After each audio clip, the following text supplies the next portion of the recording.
네, 안녕하세요. 심평강연구소 랩장입니다.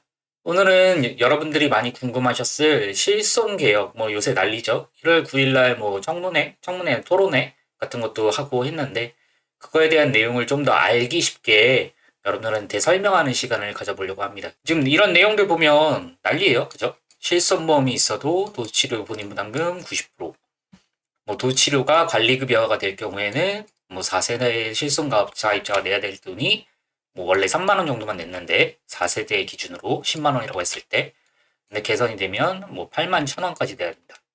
라든지 조선일보나 동아일보 같은 메이저 신문사에서도 발표를 하고 있고 그래서 급여 실손보험 이후에 자기부담률이 보통 어떻게 되냐 원래는 이런 식으로 30%라고 쳤을 때 최종 자기분담금이 늘어난다. 8만 1천 원 이런 식으로 늘어난다. 어느 분들은 또 이런 식으로 얘기를 해요. 결국에는 이 관리급여라는 것 자체가 급여니 실손보험에서 급여 항목에 대해서 결국에는 이 관리급여가 급여라는 소리거든요.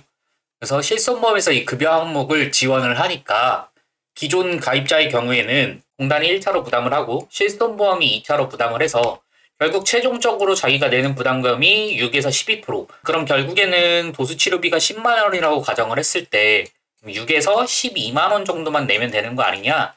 이런 식으로 해석하시는 분들도 있어서 이게 좀 그렇지가 않다는 거를 이쪽 의료계에 계시지 않은 분들이 봤을 때거나 아니면 물론 보험 하시는 분들이 더 잘하실 수도 있겠죠. 근데 어찌됐든 이 심사라는 것들이 이 급여 항목에는 꼭 필요하기 때문에 이러한 것들을 알기 쉽게 여러분들한테 설명을 한번 해보고자 그래서 너는 도대체 어떤 놈이길래 이러한 것을 설명을 해주려고 하냐 라고 하면 저는 뭐 간단하게 말씀드리면 소위 말하는 빅5 병원에서도 근무를 했었고 그리고 의원급 흔히 말하는 뭐 정형외과 이런 동네에 있는 병원들이죠.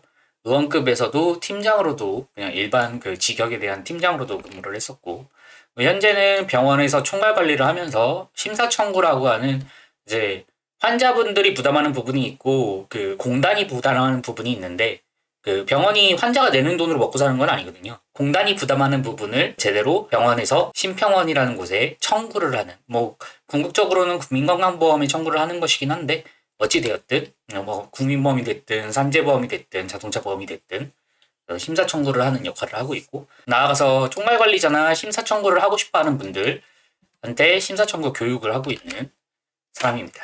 조금 더 보건의료직 쪽에 근무를 하면서 여러분들한테 이러한 정보로 좀 더 알기 쉽게 여러분들한테 설명드리고자 이 영상을 제작하게 되었습니다. 자, 그럼 하나씩 보죠.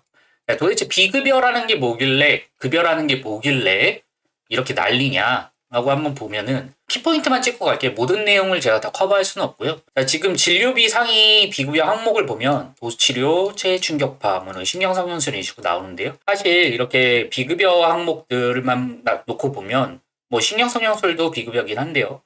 어찌됐든 도수치료라든지 비급여 주사제 그리고 체외충격파가 비급여 진료비가 증가되는 것에 있어서 가장 큰 요인으로 작용을 하였다라고 이거 다 정부 발표 자료고요. 정부에서 그렇게 발표를 하고 있습니다. 실제로도 보시면은 여러분들이 병원을 가면 도수치료 혹은 이제 수액이라든지 아니면 비급여 주사제들 아니면 체외충격파 같은 거 많이 받아 오셨을 거예요.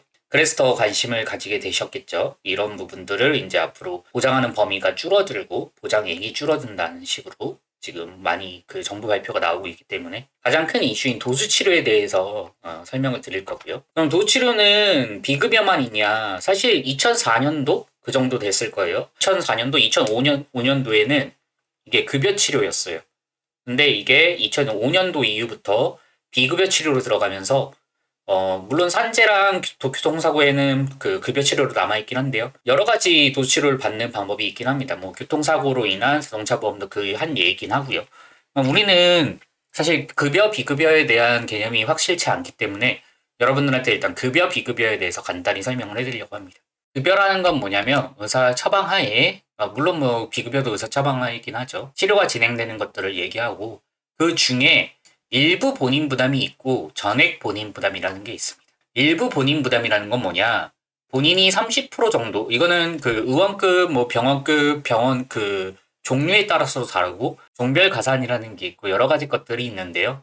여러분들 쉽게 생각하면은 의원급에 가서 치료를 받는 거랑 대학병원에 가서 치료를 받는 거랑 여러분들이 내는 돈이 좀 다르실 거예요. 네, 그걸 말하는 건데 여기에 나와 있는 기준은 의원급 기준입니다.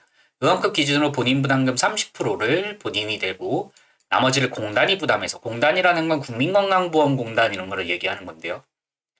국민건강보험공단에서 70%를 보상한다기보다 보장하는 것들을 얘기하는 것이고, 전액 본인 부담이라는 거는 들어보셨는지 잘 모르겠어요. 이게 전액 본인 부담 해가지고 비급여로 알고 계시는 분들이 간혹 계신데, 이게 비급여 항목이 아니라 급여에 포함되는 부분 중에 전액 본인 부담한다고 명시되어 있는 부분들이 있어요. 이렇게 복지부 고시 적용하에 요양급여 비용의 일부가 아닌 본인이 부담한다라고 되어 있는 부분들이 있는데, 뭐 예를 들면 초음파라든지 뭐 MRI라든지 이런 것들은 뭐 본인 부담 혹은 이제 비급여한다 이런 식으로 되어 있거든요. 그래서 초음파 그 MRI를 비급여로 검사를 해보신 경험이 있으실 겁니다. 네, 그 중에서도 뭐 예를 들면 이런 것들이 있어요. 요새 그 정형외과 계열에서 많이 하는 주사 치료를 받았을 때 그 물리치료 같은 경우에는 본인 부담금 전액 100%가 됩니다. 이걸 전액 100%, 100대 100 혹은 전인 본인 부담 100%라고 얘기를 하는데, 간혹 그런 말 들어보셨을 거예요. 환자분 오늘 주사 맞으셔가지고 물리치료는 돈이 나오세요. 이런 말씀을 들어보셨을 거예요. 평소보다 물리치료 비용이 더 많이 나온다던가 뭐 그런 경험들이 있으십니다. 그걸 바로 전액 본인 부담 100% 혹은 100대 100 이런 식으로 얘기를 합니다. 그럼 이 나머지 것들, 급여로 보상되지 않는 나머지 것들을 비급여라고 하는데, 이 비급여 중에는 사실 법정 비급여 혹은 임의 비급여라는 게 있어요. 이게 좀 애매하긴 한데, 사실 법으로 정해진 임의 비급여라는 말은 사실은 없는 건데, 워낙 이제 이게 횡행하다 보니까 정식 용어처럼 쓰이고 있는 것이고, 원래는 이 법정 비급여라는 비급여밖에 없기는 합니다. 이 비급여라는 게 뭐냐면, 이게 의사가 마음대로 내가 뭐 예를 들면 밖에서 파는 뭐 마사지기가 너무 좋아 보여서, 아니면 뭐 화장품 같은 게 너무 좋아 보여서 이거 우리 병원에서도 팔면 좋겠다. 아니면 뭐 쉽게 예를 들어서 이제 비타민 같은 게 있겠죠. 비타민 같은 게 밖에서 이제 올리브영 같은 데서 팔잖아요. 네, 그런 것들이 너무 괜찮아 보이는데 우리 병원에서 뭐 예를 들면 3만 원에 뛰어다가 5만 원에 팔면 되겠다. 이렇게 생각하고서 병원에서 5만 원에 비급여로 비타민 제제를 팝니다. 이런 것들을 임의 비급여. 이런 것들은 복지부에서 하지 못하게 되어 있거든요. 의사라고 마음대로 내 병원일지언정 나가가지고 아무거나 사입을 해다가 와가지고 병원에서 팔 수 있다 이런 건 아니에요. 그러니까 복지부에서 정해놓은 이러한 것들만 비급여 하세요라고 정해놓은 것들이 있어요. 그게 법정 비급여라고 하는 것이고요. 그 이외의 것들은 임의 비급여예요. 임의 비급여라는 건 사실상 불법이고요. 하지 말라고 되어 있습니다. 그래서 간혹가다 이게 구별이 안 되시는 원장님들도 계시고 우리 환자분들도 계시는데, 아무튼 비급여라는 거는 그렇다. 당연히 우리가 받는 뭐 도수치료라든지 초음파, 뭐 상급병실료, 요 여러 가지 것들이 있죠. 그런 것들은 법정 비급여에 속해 있습니다. 자, 그러면 이 비급여에 대해서 사실 실손보험에서 급여 치료를 이제 보상을 받는 경우, 물론 그런 경우도 많겠지만 사실 돈이 많이 나오는 그 비급여 치료를 보상받기 위해서 실손보험에 가입을 하는 경우들이 많은데요. 뭐 물론 급여 비급여에 대한 개념, 앞서에 말한 이런 급여 비급여의 개념들이 그렇게 확실하지가 않기 때문에 다른 걸 다 떠나서 그냥 나는 병원비가 많이 안 나왔으면 좋겠어. 내가 혹시 모르도 미래에 이렇게 아플 때를 대비해 가지고 실손보험을 가입을 해 놓을래 라는 생각으로 가입해 놓으신 분들이 대다수이실 거예요. 자, 그런 게 이렇게 세대, 그러니까 이제 가입 시기에 따라서 1세대, 2세대, 3세대, 4세대로 이렇게 변해 왔는데요. 요번에 이제 5세대라는 보험을 만들어서 또 다른 이제 본인 부담률이라든지 이제 보장의 범위라든지 보장 기간이라든지 이런 것들을 따로 산정을 하겠다. 그러니까 따로 상품을 만들겠다라고 얘기가 나오고 있는 것이고요. 이런 일이 사실은 처음이 아닙니다. 여기 보시면 알겠지만은 벌써 3-4번 정도 이렇게 해왔고요.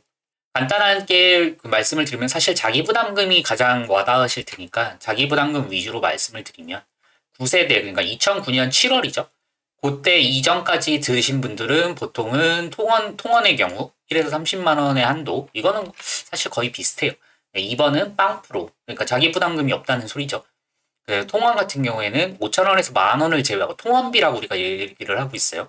통원비를 제외하고 나머지 것들은 다 나오게 되는 뭐 이런 식으로 되어 있고요. 그러니까 굉장히 좋은 범위예요. 이 앞에 뭐 슈퍼 머시기 이제 100% 완전히 싹 다 나오는 그런 보험도 아주 잠깐 존재를 했었는데 어찌됐든 그거는 예외로 하고, 그래서 2세대 보험 같은 경우에도 뭐 10% 정도 부담하시면 되고, 통원 같은 경우에서 1, 2만 원 제외하고, 뭐 약젠 8,000원 이런 거 제외하고, 3세대는 2016년 1월, 그러니까 2017년 4월부터 시행이 됐는데, 급여 보장이 되는 것들은 10%, 비급여 보장이 되는 거는 20%, 뭐 3대 비급여 해가지고 이제 또 여기서부터 이제 비급여에 많이 포함하는 뭐 도수치료, 비급여 주사제 혹은 뭐 예를 들면 이제 비타민 수액이라던가 이런 것들, 그리고 MRI 뭐 이런 것들이 3대 비급여에 포함이 되어 있는데, 이 3대 비급여는 따로 특약으로 만들어서 본인 부담이 30%로 보장을 받고 있죠.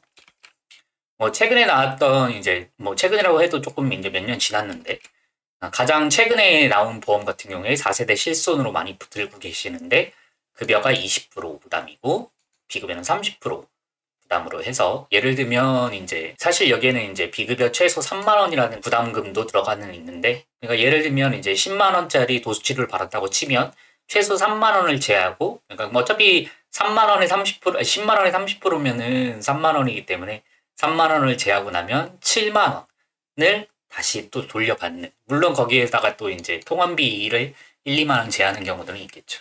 가입되어 있는 세대 및 약관에 따라서 조금씩 본인 부담금에 대한 보상률이 다르실 텐데, 어찌됐든 이런 것들을 급여, 비급여다라고 알고 계시면 될 것 같습니다. 그 급여와 비급여에 대한 그 개념을 알려드리려고 이 얘기를 했고요. 그래서 정부에서는 어떻게 얘기하고 있느냐, 어떻게 판단을 하고 있냐, 비급여 관리가 굉장히 미흡한 상황이다, 그리고 과잉 팽창되고 있다라고 얘기하고 있고요.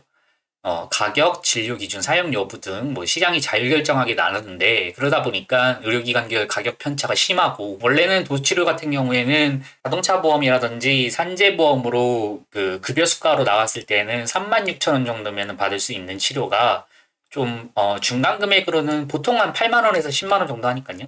8에서 10만 원이나 뭐 비싼 경우에는 28만 원까지 있더라. 뭐 물론 50만 원이라고 책정되어 있는 기사도 있긴 한데, 너무 시장 경제에 맡겨가지고 자유롭게 의료기관이 비용을 정할 수 있게 해놨더니 이게 너무 과잉 팽창이 되어가지고 지금 실손보험들이 막 무너지려고 그러고, 뭐 아무튼 환자들의 피해가 크니, 국민들의 피해가 크니 이거를 개혁해야겠다라고 나와 있는 거고요. 다른 해외와 비교해서도 그 굉장히 넓은 비급여 범위를 가지고 있다라고 정부에서는 얘기를 하고 있어요. 자, 그러면 우리는 도수치료에 대해서 알아볼 건데요.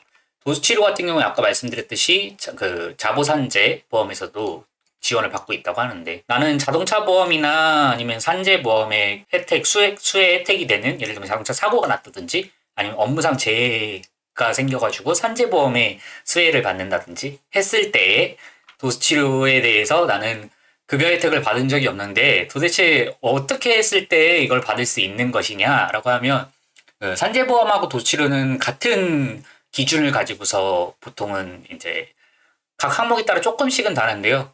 보통은 같은 기준을 따르기는 합니다. 그래서 이거는 산재보험 기준이긴 한데 어찌됐든 자동차 보험에서도 같은 기준으로 심사를 하고 있어요. 그래서 도수치료 같은 경우에는 이렇게 카이로프래틱, 전구루학 뭐 이런 식으로 치료 방법에 따라서 전문 과목의 전문의 또는 물리치료사가 실시할 경우 산정한다라고 되어 있고, 도수치료의 횟수 그리고 기간이 정해져 있습니다. 최대 기간이죠.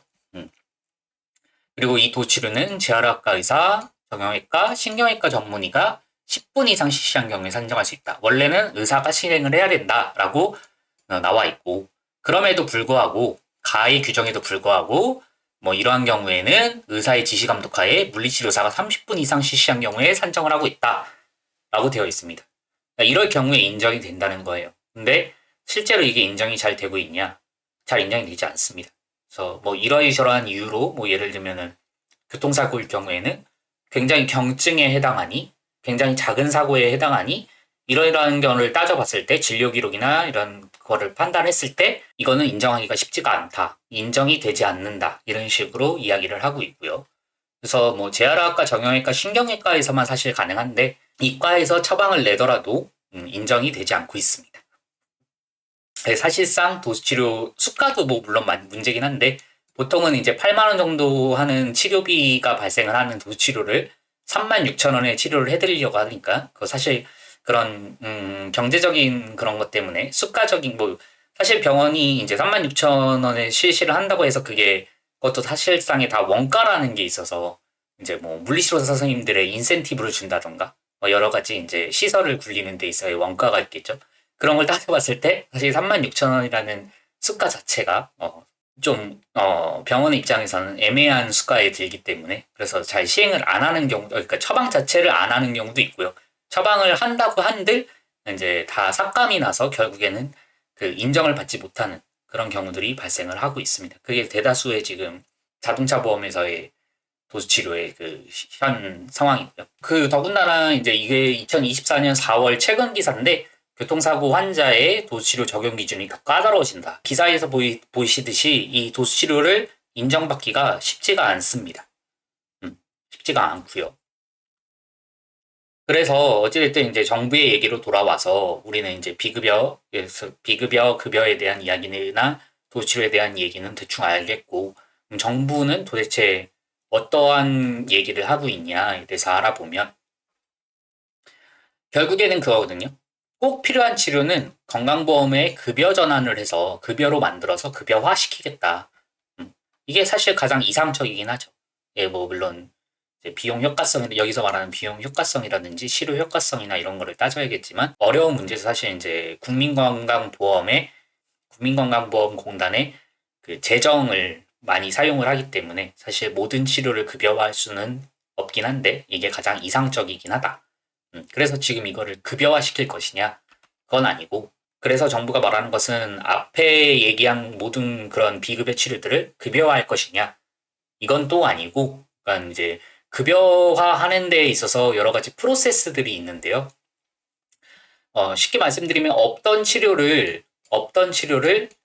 이제 치료로 인정. 그러니까 뭐 예를 들면은 뭐 A라는 의사가 나는 이렇게 해가지고 했더니 환자가 나았더라. 이런 게 치료에 효과가 있더라. 나 이거 신기술로 인정을 해줘.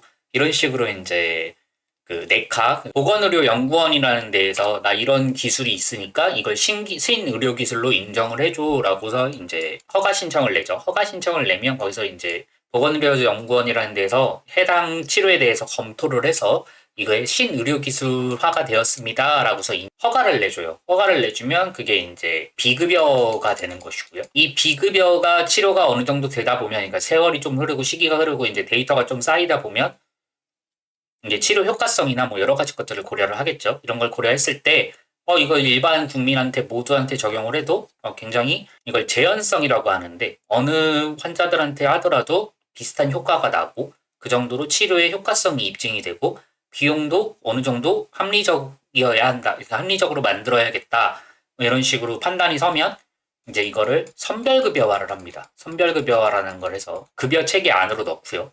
선별급여화가 되는 순간 이제 어느 정도 이제 장치들이 생기는데, 왜냐면 이제 국민건강보험이라는 그 재정을 써야 되기 때문에 선별급여화가 되는 순간부터 급여기 때문에, 급여의 틀 안에 들어가는 거기 때문에 아까 말씀드렸던 급여에 보면 그 본인 부담금 일부 부담이라는 게 있었잖아요. 본인 일부 부담.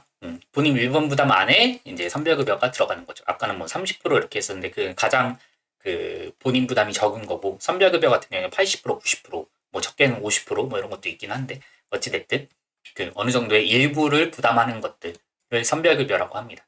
그래서 이 선별급여화로 진행이 되다가 이거는 선별급여를 넘어서서 우리의 그 국민건강공단의 재정 이런 거를 더 적극적으로 사용을 하더라도 이거는 꼭 국민들한테 필요한 치료다라는 그 데이터가 쌓이게 되면 그럼 이게 급여화라는 걸로 넘어가서 급여가 되는 것이죠. 뭐 이러한 그 프로세스를 거치게 되는데 어찌됐든 그래서 요번에 그러면은 이 비급여를 선별급여로 할 것이냐, 또 그건 아니긴 하거든요. 어찌됐든 선별급여에 대해서 한번 알아보면 이 선별급여는 아까 말씀드렸다시피 본인 부담률이 50%, 80%, 90% 이런 식으로 되어 있는 치료들을 선별급여 치료라고 하고, 이런 것들은 치료 효과성이 불확실하거나, 그러니까 아직 뭐 100%는 아닌 거죠. 누구한테나 100%는 아니거나 뭐 경제성이 낮아도 건강 회복에 도움이 될 수는 있는 예비적으로 지정하는 요양급여를 말합니다. 라고 하듯이 뭐 이런 것들입니다. 여기 이걸 듣는 분들 중에 한 40대, 30대 이상 정도 되신 분들 중에 이제 무릎 관절염 주사 같은 거 맞아보신 분들, 연골 주사라고 하죠. 연골 주사 맞아보신 분들은 그 경험해 보신 적이 있을 수도 있을 것 같아요. 예를 들면 이제 연골주사 주 3회 맞는 연골주사가 있는데 그런 그 히알루론산 제제라고 하는데 그거 같은 경우에는 완전 급여예요. 급여에서 30% 부담만 하시면 되는데 이게 끝나고 나면은 보통은 이제 선별급여가 되어 있는 이제 콘쥬런이라는 주사를 보통 권유를 많이 하는데 콘쥬라는 주사가 보통 대표적인 선별급여긴 합니다. 그래서 이 콘쥬라 같은 경우에 90% 자기 부담률을 가지고 있고요. 어찌됐든 이제 선별급여의 한 예를 말씀을 드린 겁니다. 뭐 이런 것들이 있습니다. 이 선별급여가 2007년도 박근혜 정부 때 처음으로 생겨서 지금까지 이어지고 있습니다. 이 선별급여화로 된 예를 잠깐 말씀을 드리면 원래는 이제 비급여였는데 선별급여화가 된 사례를 한 가지 말씀드리면 왜냐면 지금 그 도수치료도 같은 이제 프로세스를 거칠 것이라고 예상을 해서 비슷한 예로 뭐가 있는지 말씀을 드리면 PIP라고 혹시 들어보셨는지 모르겠어요. 이제 자기 피를 뽑아가지고 원심물리기에 돌려서 혈장을 가지고 거기에 이제 자가 혈소판 풍부 혈장 치료술이라고 해서 그 혈장을 가지고서 이제 치료를 하면 이제 회복이 되니까 자가 재생이 되더라. 이런 치료가 있는데 그런 치료가 원래는 비급여였어요. 비급여여가지고 뭐 50만 원이라든지 병원에 따라서 이건 가격을 정하기 나름인데 뭐 50만 원, 70만 원, 100만 원 뭐 이렇게 가는 병원들도 있고 어찌됐든 그랬는데 이게 선별급여화가 돼서 선별급여화가 돼가지고 보딘 부담률 90%로 적용을 하고 근데 50만 원 그대로 90%로 적용하면은 안 되겠죠. 그래서 이 가격이 의원급 수가는 이제 이게 의원급 병원급 이런 식으로 해가지고 수가가 다 다른데 의원급 같은 경우에는 77,40원에 이제 이 치료하는 키트도 포함해서 다 77,40원으로 결정이 되고 횟수도 6개월 내 2번으로 제한을 하고 원래는 전 부위에 실시를 했었는데 이 효과성을 보니 그 내외측 상가염이라고 하는 그 팔꿈치에만 가능히 한다든지 뭐 이런 식으로 급여 기준이라는 게 생겨서 급여 기준을 제한을 해서 보상이 되고 있는데 이때 뭐 정형외과 의사회가 난리가 났었죠. 한번 그랬었는데 지금도 뭐 도수치료 때문에 좀 시끄러운 상황이긴 합니다. 그럼 이게 긍정적인 작용만 있느냐? 그러니까 결과적으로 환자분들의 환자 부담금은 줄었으니까요. 사실상 그렇지가 않습니다. 그러니까 50만 원에 하던 치료를 77,40원에 하려고 그러면은 예, 의사들 입장에서는 안 하고 싶겠죠. 그러다 보니까 사실상으로 이제 이거는 없어진 치료가 되어버렸어요. 그래서 없어진 치료인데 이 치료가 어디로 넘어갔냐? 신의료기술을 통과한 그러니까 재작년 중에 그 신의료기술을 통과한 이 비맥이라고 하는 골수줄기 세포 주사 치료라고 하는 치료로 물론 이거는 의원급에서는 좀 하기가 좀 애매하고 그 병원급에서 많이 하고 있는 치료기는 한데 이쪽으로 넘어가서 골수줄기 세포 이 치료 같은 경우에는 뭐 병원에 따라 좀 다르지만 보통의 한 200에서 뭐 4, 500 정도 하는 치료를 많이 하고 있죠.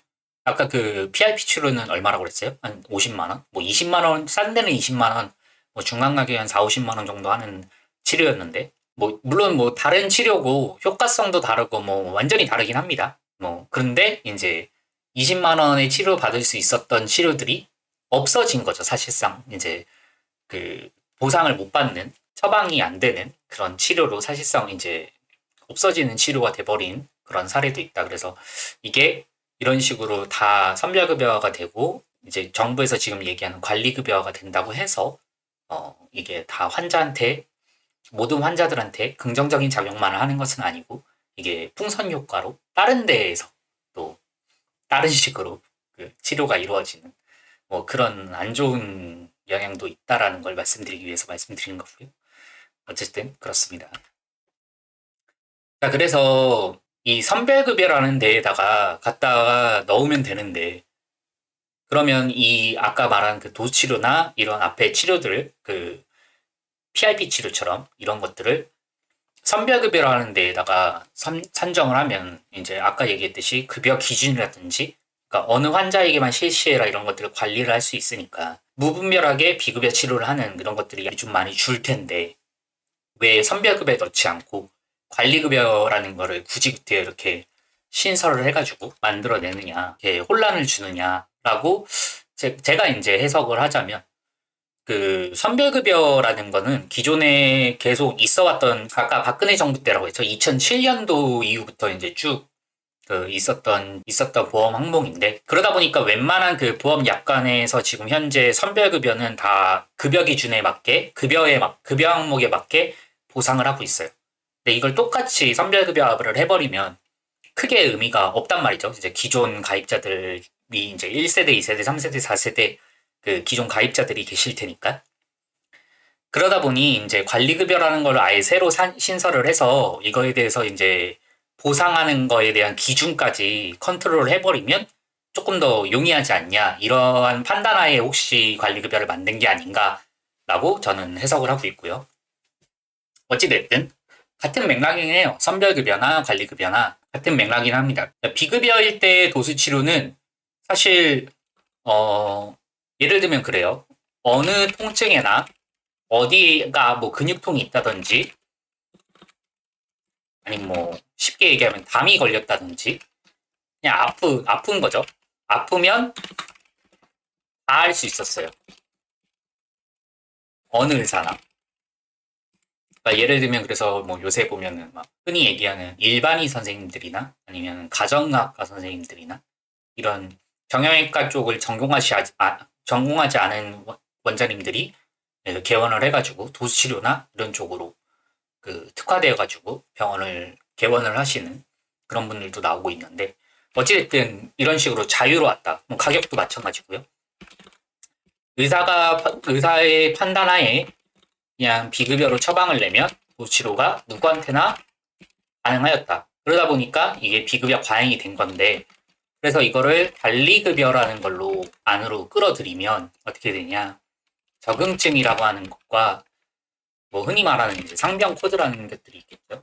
그리고 이제 처방 의사의 전문 과목이라든지 횟수라든지, 뭐 기존에도 사실 이제 도수치료 많이 받아보신 분들은 알겠지만 10회 이상이면 뭐 세부 심사가 들어간다든지 전문 심사가 들어간다든지 뭐 이런 얘기들 들어보신 적은 있을 텐데, 근데 아예 그거는 이제 처방이 되고 비용이 다 지불이 된 상태에서 그 비용을 받냐 안 받냐의 문제고, 이 관리급여는 아예 처방의 횟수 자체를 제한을 시켜버릴 수가 있는 거죠. 뭐 그리고 기간이라든지 이런 식으로 조금 그 처방을 하는 데 있어서 제한이 많이 생깁니다. 아무튼 그렇습니다. 그래서 관리급여라는 거는 그렇게 된다. 그래서 여기는 이제 그 얘기를 하고 있는 거고요. 그래서 비급여 보고, 그 사실은 이제 작년부터 시행이 된 건데, 이 비급여 보고라는 걸 통해서 이제 우리 병원이 얼마에 이 도수 치료를 하고 있어요, 뭐 이런 식으로 이제 신고를 하는 제도도 생겨났고요. 아무튼 그 자료들을 통해서 진료비, 진료량 가격 편차가 크고 그 증가율이 높은 비급 항목에 대해서 우선 적용하겠다. 10대 비급여에 대해서 우선 적용을 하겠다라고 얘기를 하는데, 그 10대 비급여에는 여러분들이 많이 받으시는 뭐 주사 치료라든지 도수 치료, 뭐 MRI 치료, MRI 검사 뭐 이런 것들이 들어가 있습니다. 아무튼 그것을 이제 100분의 95, 아까 100대 100은 이제 100% 자기가 부담한다고 그랬죠. 이거는 95% 혹은 90%의 높은 본인 부담률을 적용을 하겠다. 그래서 이거는 선별급여 지정에 대한 이제 개정이 필요하다라고 하는데, 이 시행령이라는 것들은 보통은 그 선별급여도 마찬가지였고, 이 시행령이라는 것들은 그 국무회의를 통해서 보건복지부 장관이 그 시행령을 선포하면 얼마든지 새로 개정할 수 있는 법안이긴 합니다. 뭐 이거는 조금 그 논란의 여지가 있긴 해요. 국회에서 해야 된다라든지 뭐 여러 가지 것들이 있는데, 선별급여 때의 예만 들면 국무회의에서 제정을 할 수가 있습니다. 자, 그래서 이거를 보통 어떤 식으로 이제 할 수 있냐면, 어떤 식으로 이렇게 처방에 대한 축소를 할 수 있냐면, 그 정부의 컨트롤 하에 들어가는 거죠. 그래서 보건의료정보원이 아까 얘기했던 이제 신의료기술이라든지 의료기술 재평가를 하는 그런 그 정부의 산하 기관인데, 이 산하 기관에서 보면 이건 이미 2022년 정도에 나온 체외 충격파에 관한 그 자료긴 한데요. 이런 식으로 조건부 권고한다든지 이런 식으로 뭐 이제 여러 과의 의사들이 모여가지고, 물론 이 의료정보원의 공무원 선생님들도 계시겠죠.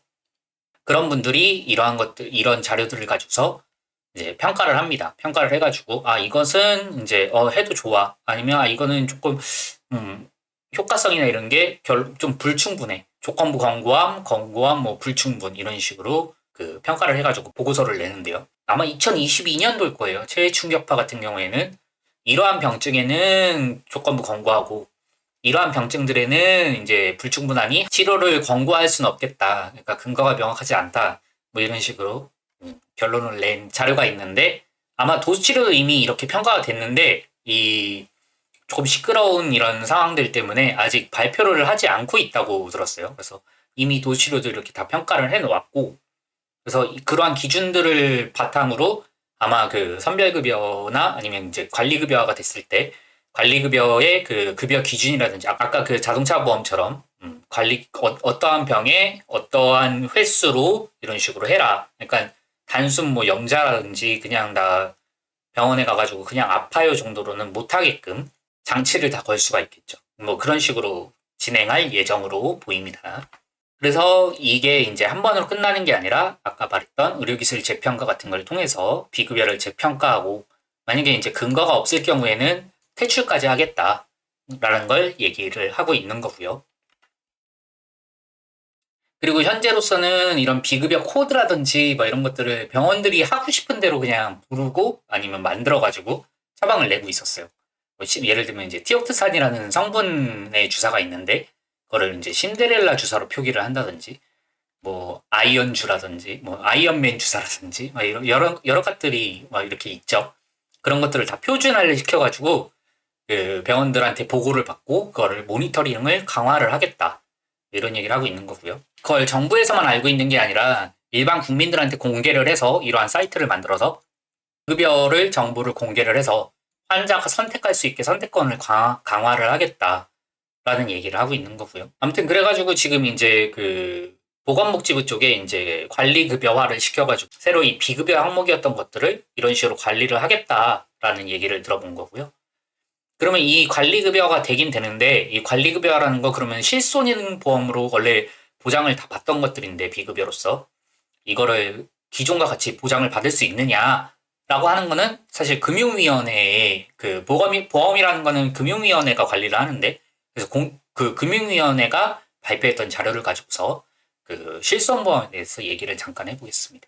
금융위원회가 발표하기를 이 앞으로는 중증과 비중증으로 나눠서 이거에 대해서 보상 내용을 차등화시키겠다. 그러니까 조금 덜 아픈 사람들이 받는 치료에 대해서는 보장률을 줄이고 중증으로 정말 필요한 환자들한테는 보상을 더 많이 해주는 식으로 해서 차등화를 시키겠다. 이런 얘기를 하고 있는 거고요. 근데 지금 개혁을 한다고 한들 이게 참 문제예요. 여기서부터가 진짜 큰 문제인데 1, 2, 3, 4세대가 있음에도 불구하고 5세대를 새로 만들어가지고 개혁을 한다고 한들 1, 2, 3, 4세대가 그 기존 가입자들이 그대로 있는다면 이게 의미가 없잖아요. 그래서 그것에 대해서 그 고려를 했을 때 이런 개혁들을 하겠다는 건데 예를 들면은 1, 2, 3, 4세대 같은 경우에는 이 개혁을 한다고 해서 적용을 받는 것들이 아니잖아요. 그래서 이 크게 개혁의 의미가 없으니 거기에 대한 대응책을 마련을 하겠다는 거고요. 그래서 보면 일반 질환자와 중증 질환자를 구별하고 급여 자기 부담률을 차등화시키겠다 라는 얘기고 아까 얘기했듯이 일반 질환자와 중증 질환자의 그 자기 부담률을 달리하겠다. 그래서 일반 질환자 그러니까 경증 환자 같은 경우에는 어떻게 하냐면 실손보험의 자기 부담률을 건강보험의 본인 부담률과 동일 적용을 하겠다. 그러니까 예를 들면 건강보험에서 아까 얘기했던 관리급여 같은 경우에는 90%까지 본인 부담률이 발생이 되는데 그럴 경우에는 이 실손보험도 90%를 적용해서 그러면 한 81% 정도가 본인 부담이 되겠죠. 그래서 81,000원 뭐 이런 얘기가 나오는 건데요. 앞에 건강보험의 부담률과 실손보험의 본인 부담률을 연동을 시키겠다. 이런 얘기를 하고 있는 거고요. 그래서 경증 환자의 경우는 90%, 현행에서는 18% 정도인데 개선이 되면 이제 5세대 보험이 나오면 81%까지 본인 부담률이 올라간다. 만약에 10만 원의 도치료 같은 경우에는 원래는 뭐 2, 3만 원 이렇게 되던 게 이제는 8만 1,000원까지 본인이 부담을 해야 된다. 이런 식으로 얘기를 하고 있는 거고요. 그럼 앞에 1, 2, 3, 4세대 같은 경우에는 어떻게 하냐? 뭐 5세대만 그렇게 되는 것이냐라고 하면 전 세대 실손에 동일 적용하는 분쟁 조정 기준을 만들어가지고 이 10대 비급여에 대해서 분쟁 조정 기준 위원회를 신설을 해서 보험 청구분에 대한 지급 기준을 심사를 통해 가지고 지급을 하고 안 하고 뭐 이런 것들을 이제 분쟁 조정 기준 위원회에서 심사를 하겠다. 기존에도 이렇게 보험사하고 환자분하고 그 다툼이 있다던가 아니면은 뭔가 논쟁의 여지가 있는 경우에는 금융감독을 해서 중재를 하거나 이런 식으로 해왔거든요. 그거를 좀 더 강화해가지고 특히나 이제 흔히 말하는 그 10대 비급여에 대해서는 더 특별히 관리 감독을 해서 보상하는 데 있어서 금융감독원이 더 적극적으로 관여를 하겠다라고 얘기하고 있는 겁니다. 그러니까 간혹 그런 분들이 있어요. 이제 1, 2, 3, 4세대는 상관이 없고 5세대 같은 경우에만 이렇게 실손보험 개혁이 되면 그 새로운 가입자들만의들의 얘기지 1, 2, 3, 4세대 같은 경우에는 전혀 영향이 없다. 기존과 같은 방식으로 비급여 지급이 될 것이다. 라고 말씀하시는 분들이 있는데 이 정부의 발표안들을 좀 자세히 읽어보면 그렇지 않다는 것을 알 수 있습니다. 이 개혁을 통해 가지고 앞에 1세대에서 4세대까지의 그 보험 가입자분들의 이 약관에 대해서 컨트롤이 안 되면 사실상 새로운 보험을 만든다고 해서 이게 가입률이 굉장히 떨어지거든요. 그러니까 지금도 보면 거의 2세대 그 가입자들이 거의 대다수예요. 거의 80%를 육박하고 있는 수준인데 그랬을 때 그냥 5세대만 만들어가지고 이게 해결이 되느냐? 그렇지가 않단 말이죠. 그래서 1세대에서부터 4세대도 동일 기준으로 동일하게 적용을 하겠다라고 얘기를 하고 있는 거예요. 여기서 말하는 공사보험이라는 거는 이제 공단과 사보험인 이제 실손보험사들을 얘기하겠죠. 그 둘의 그 협력 강화를 통해서 앞으로 실손보험의 정책 방안이라든지 뭐 이제 급여 비급여 정책이라든지 이런 거에 대해서 상호 제도 개선을 해 나가겠다 이런 얘기를 하고 있는 거고요. 그리고 의료기관한테 실손보험이 있느냐 뭐 병원 가시면 그런 얘기 듣곤 하죠. 실손보험 있으세요? 아니면 뭐 청구하세요? 이런 식으로 여쭤보곤 하는데 그런 것들도 이제 의료법 시행령 개정을 통해서 이런 질문이라든지 광고나 설명을 금지하겠다라고 얘기하고 있는 거고요. 정리해 보면 이런 겁니다. 도수치료나 이제 체외충격파, 주사치료 같은 이제 비급여 치료들을 많이 처방되고 있는 비급여 치료들을 관리급여화를 시키겠다는 얘기고 이게 이렇게 된 이유는 사실 정당하게 치료받는 분들도 당연히 계시지만 정당하게 치료받는 부분들이 뭐 대다수시겠지만 간혹 이제 조금 블랙병원이라고 하는 곳들에서 예를 들면 이제 도치료를 한다고 해놓고 이 도치료 비용으로 다른 뭐 예를 들면 이제 뭐 실손보험에서 보장하지 않는 성형이라든지 아니면 이제 피부 시술이라든지 뭐 여러 가지 것들 그 비급여에서 보장하지 않는 것들 그러니까 실손보험에서 보장하지 않는 치료들을 도치료로 녹여가지고 저희는 이제 녹인다고 얘기를 하는데 도치료 비용으로 녹여가지고 그 치료를 불법적으로 한다든지 이런 경우들이 이제 종종 나오고 있어가지고 기사도 많이 보셨을 텐데 그러다 보니까 이제 이 도치료가 비급여로서 관리가 안 되고 이 비급여 치료들을 의료기관의 자율화에 놔뒀더니 관리가 안 되니 이거를 관리급여라는 걸 신설을 해서 이거를 관리급여화를 해서 앞으로 관리를 하겠다는 얘기고요. 이 비급여 내역들을 의료기관의 자율화에 두는 게 아니라 의료 재평가를 통해서 그거에 대한 치료 효과성이 검증이 안 되면 앞으로 퇴출까지 시키겠다라고 얘기하고 있는 거고 실손보험 개혁을 통해서 5세대를 출시하고 본인부담금 보장을 뭐 50%까지 올리고 기존에 20, 30%였던 것을 무분별한 비급여의 치료를 억제하겠다 라고 얘기하는 거고 5세대뿐만 아니라 기존 세대들도 이 비급여 분쟁 조정위원회라는 걸 신설을 해서 금융감독원이 철저하게 관리를 해서 보상 기준에 대해서 관여를 하겠다라고 얘기를 하고 있는 겁니다. 그래서 이게 환자분들한테 좋은 영향을 끼칠지 나쁜 영향을 끼칠지 이거는 이제 각자의 상황에 따라서 굉장히 다를 것이기 때문에 예를 들면은 아까 얘기했던 이제 PRP 치료가 20만 원이었는데 그게 이제 7만 원대가 돼가지고 뭐 7만 원대를 실제로 실시하는 병원들도 있긴 있을 테니까요. 그 병원들을 방문하는 환자분들의 경우에는 기존에 20만 원에 받던 치료를 7만 원에 받을 수 있고 더군다나 급여로서 이 실손보험에서 보장을 받을 수가 있으니까 환자 부담률이 굉장히 줄었다고 얘기는 할 수 있을 텐데 반대로 그거를 시행했던 병원들이 그 선별급여화가 돼가지고 처방을 내지 않는 그런 상황을 봤을 때는 환자분들이 오히려 선별급여가 됨으로써 피해를 입어버리는 그런 상황들이 생기겠죠. 그러니까 여기서 왜 관리급여가 되면 환자 피해가 발생할 수도 있냐, 병원에서 처방을 안 할 수도 있냐라고 얘기를 하냐면, 관리급여가 되면 아까 얘기했듯이 상병이나 횟수나, 일단 상병이라는 건 적응증, 그러니까 어느 병에 처방을 한다 이런 거라든지, 횟수라든지 기간이라든지 이런 거에 대한 제한을 받고요. 그리고 기존에는 환자분한테 비급여로 10만 원을 받으면 땡이었어요. 그죠? 그 환자분들이 이제 실손보험을 청구해서 받을 수 있냐 없냐. 이거는 이제 환자의 문제, 보통의 경우에는 환자의 문제였단 말이죠. 근데 이 관리급여가 되면요, 이 문제를 병원이 떠안을 수도 있습니다. 이유인즉슨 10만 원에 대한 수가의 그 관리급여도 급여이기 때문에 이거에 대해서 환자분 부담금이 9만 5천 원일 경우, 예를 들면 95%라고 치고 9만 5천 원일 경우에 환자한테 그럼 9만 5천 원을 받았겠죠. 근데 이거를 10만 원에 대해서 통으로 그 심사 청구라는 거를 해야 돼요. 병원에서는 심평원이라는 곳에 10만 원이라는 비용에 대한 처방의 심사 청구를 하는데, 이 심평원, 그냥 심사평가원이라는 곳에서 이 치료는 합당하지 않다, 합당하지 않다라든지, 적응증이나 기간, 횟수, 심평원에서 정해놓은 그런 고시사항에, 그러니까 관리급여에 대한 고시가 있겠죠.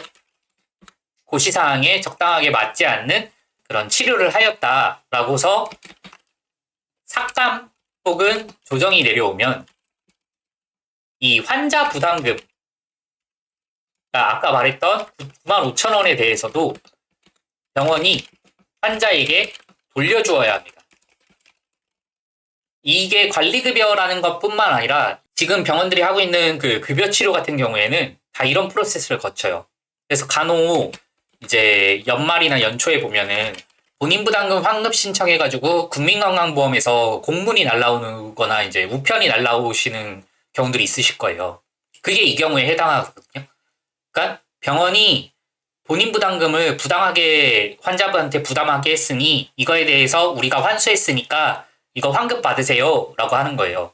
이러한 과정들이 생기기 때문에 병원들은 쉽게 이제 처방을 할 수가 없는 것이죠. 그 전에는 이제 비급여로 해가지고 그냥 처방만 내면 얼마든지 이제 환자한테 돈을 받고, 그리고 환자분들은 그걸 실손보험에다 청구를 하면 뭐 그래가지고 이제 그런 얘기 하잖아요. 이제 약관에 따라서 다르세요. 아니면 뭐 환자분 개인인 그 약관에, 그 보험 약관에 따라 가지고 이게 받으실 수도 있고 없을 수도 있는데 보통은 받으세요 라든지, 아니면 이제 보통 그렇게 얘기하죠.